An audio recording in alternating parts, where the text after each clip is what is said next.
Do you how do you? I don't know if you get into. I don't know how much of this you focus on, but obviously you know an immense amount of how we think and how we got to thinking this way, right? Evolutionarily. Yeah. I don't know. Technology. Obviously, last 20 plus years, it's exploded. Yeah. In fact, what we're doing, social media, we can. You spoke a lot about language and how that makes us unique. And it's really I wrote down language like 15 times because it's linguistics and things. I'm like I almost underestimated the impact that has on everything we're talking about. But anthropologists do all the time. Yeah. They hardly pay attention to how much of a difference language makes. Yeah, but they do, but it's often sidelined by something else that they're. I'm amazed by that. Yeah, but I wrote down several the difference times. between us and yeah. Just speak. But technology, there's almost not that's another language, but obviously there's an immense difference in how we can communicate now versus 10 years ago or 20. Of course. So, and now metaverse, you fast forward 20 years, 30 years, and what do you see this, if we're having the same conversation 30, 40 years, 50 years from now, how do you think this conversation would be different, or would it? Well, so given that we are anxious and given that we need to escape our own anxiety, a whole lot of my work is on optimal illusion, how to kid ourselves in ways that help, not harm. That is, I think it's absurd for people to claim that we should all be realistic. If we were realistic all the time, we would go insane. So the question is how to be unrealistic safely. So safe escapism. I call it, strategic gullibility. It's just central to my work. And so for me, so there's a big distinction for me between, so take a metal concert you go to and take a Trump rally. I've been to one Trump rally. So I don't end up playing metal. I think they are both wonderful, except for one difference between them. Actually, I'm going to name 4 things just to make it completely bizarre and vulgar. So, metal concert, Trump rally, church service, masturbation. Okay. I'm going to say they are all forms of escapism where you can gain a little mojo pit stop booster. That is, you can come out of it feeling good about yourself, feeling like you're in the right place, a little bit of peace of mind. Yes, there are some differences between them. You could certainly get some wisdom from the metal concert or from the Trump rally, theoretically, and from the church service. You're probably going to get less wisdom from masturbation, to pornography or something like that. But I'm separating out the wisdom or the education from the need for escapism. Escapism is undervalued. We talk about entertainment almost like it's an optional elective thing. No, I think it is an absolute human necessity. The only question for me, you could add another one. Go to a Marvel movie, Marvel Universe movie. Okay, that's 5 different examples of escapism. With each of them, you are identifying with someone heroic or someone on the side of virtue. With each of even the stud muffin, the guy who fantasizes that he's a stud muffin because he's watching porn, even that is a moment of basically vicarious thrill of being good, safe, strong, powerful, something like that. Okay, so what is the difference between good and bad escapism? It's not about how far out you go, it's about whether you remember to come back. Take your flights of fancy, but always with a return ticket to reality secure in your heart pocket. So I think that the metal concert is better than some church services and the Trump rally because of what happens in the parking lot after. After the metal concert, people go to the parking lot and they get back to their lives. After the Trump rally, people think that they have seen something more real than reality. After some church service, that's the only difference. Not how far out you go, it's about whether you remember to come back. We have to get better at distinguishing between reality and fantasy, I think. And there's another layer of it that also metal will help you get to, which is there are two things going on in those kinds of behaviors, those escapist behaviors. There's virtual vice and there's virtual virtue. So virtual virtue is when you're thinking that you're heroic, you're glorious, you're helpful, you're kind, you're generous. Virtual vice is when you feel like you're a badass. You basically, I watch a whole lot of gangster and mobster violent stuff. I find all of that somehow satisfying to my soul.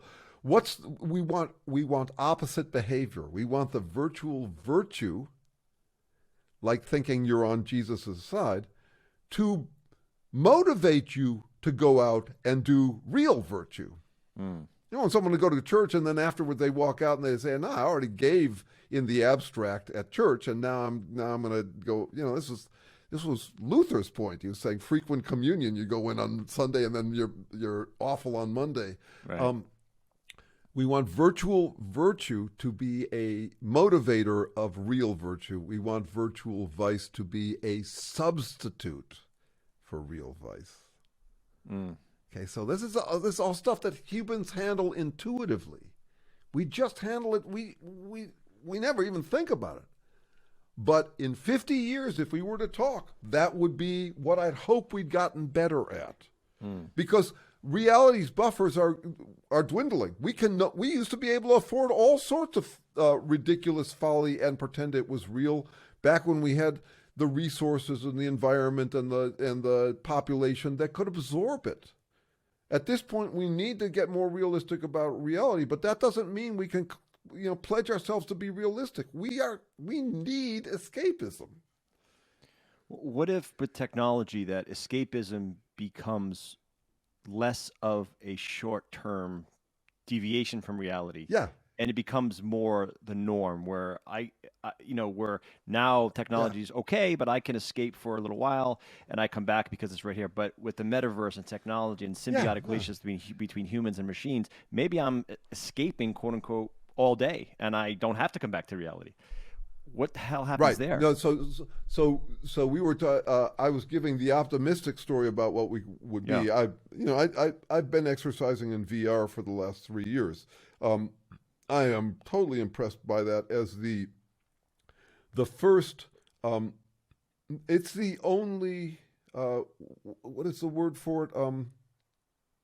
It's an art form. It's a medium that is. It is complete. That is, it's fully absorbing. There is a term for it. I've just jumped out of my head. Immersive. What's that? Immersive. It's total immersion. Yeah. It's total immersion is what I mean. It is the only truly, absolutely immersive. It's not absolutely because your body's still in the room, but it is startling how, when you take them off, how different it is from. So which one do you use? Curious, which one do you use? I'm just the Oculus. Or?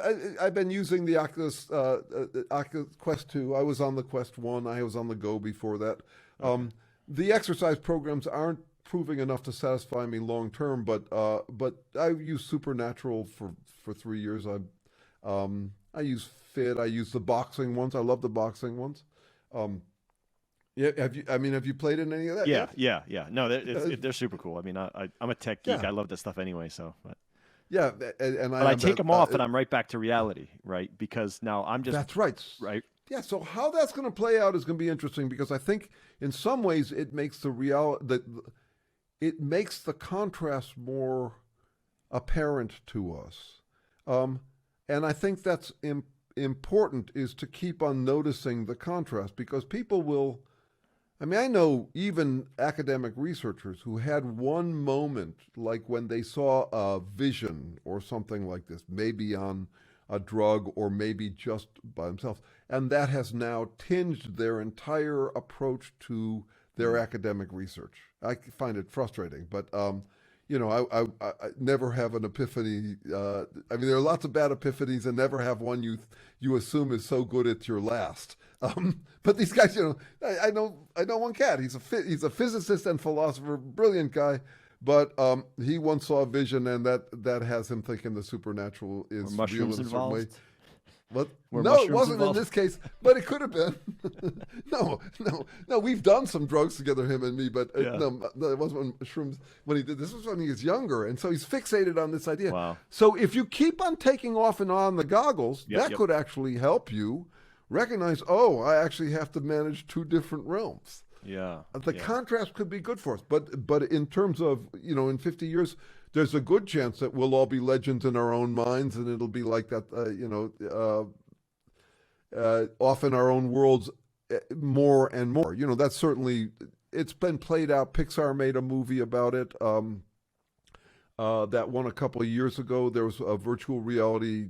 Not the Ralph. Spielberg. Oh, I thought you meant I'm thinking about the. Oh. And not Wreck-It Ralph. It's, Yeah, that's something. It was a Spielberg movie in which everybody's living in a dystopia. That is, the world is gone, but everybody's living out stuff in virtual reality. I think it was Spielberg. I'll look it up. Oh, I forgot. I love all the dystopian. I literally search dystopian top movies all the time. That's my favorite. That's my favorite genre. I don't remember this Spielberg one. It was called something. VR movie. Ready Player One. Oh, I Do you remember that movie, Ready Player One? I have not seen it. You've got to see it. It's right Ready up your Player alley. One. I'm writing this down. All right. It is Spielberg? Yeah. That's got to be good, Yeah. right? Okay. Yeah. He's got some talent. Yeah, so the technology thing scares me. It's exciting and scary because I just, like you said, you take the goggles off and you feel that contrast, and maybe that'll ground you. But I think the more, and I always go back to technology because it's just so interesting to me. But if I'm now have permanent implants that I can just blink twice and now I'm in another universe, and I close my eyes and there's nothing to take off. I just have to know that I have to shut it down and go back to reality. I think I feel like we'll start to be in the escapist world more and more until that almost becomes the reality. Then it's almost like this whole script flips.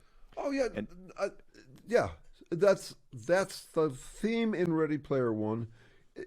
So in a way, in my work, I don't weigh those options so much. I'm not paying as much attention to how it will end, but I am paying, especially because. Think about how important that was if you were in charge of the world and you were deciding whether to let release the technology into the world or not. Yeah, but we're not that, obviously. So I'm much more interested in the dynamics, the tendencies, the directions it can go, the opposite ways it can go, and how they will play out with respect to each other. So it's not like everybody's going to do one thing. There probably will be a divergence. I think we're already in it. I think that anybody who's watching Tucker Carlson 2 times a night is already in that world to some extent. That is, they're already describing a world in which, that is masturbation. It's not actually, I'm not talking about what he's claiming. I'm talking about what he's doing as a process. You could do that on the left as well. You could. It's not about politics. I'm just saying that is a form of self-reassurance that you are part of the solution, not part of the problem. You have nothing to doubt, and if you do that and you become a legend in your own mind, and then you go to work all day, and that work you're a perfectly decent, normal, civil person. You don't get to act out that bravado. Okay, so now think about the various dynamics around this and how they might want to play it out. My biggest problem, I have no problem with them. If they were a religion, they could be a problem, but they wouldn't be the problem they are when they're trying to turn the management of large populations into a vanity project. That's the only problem. And that would be a problem on the left as well. It should not, to be fair and balanced does not mean that you give equal points to every side in the contest. It means you have a common standard. And I'm saying the standard right now is really being, yes, I live in Berkeley. I know what it's like to hang out with radical leftists. I lived on a hippie commune I have 1,000 friends from one of the most dedicated leftist things. So I know what it's like on the left. Yeah. But and I'm not speaking, and you could do this on the left, but right now it's just being done. The epidemic these days seems to be running. I am more, I read Edmund Burke. I read deep conservative thought, but this isn't conservative. That's not what this is. Mm-hmm. This is wanking. This is just jerking off in public and treating the government as your vanity project. And you could do that on the left, right, or anywhere.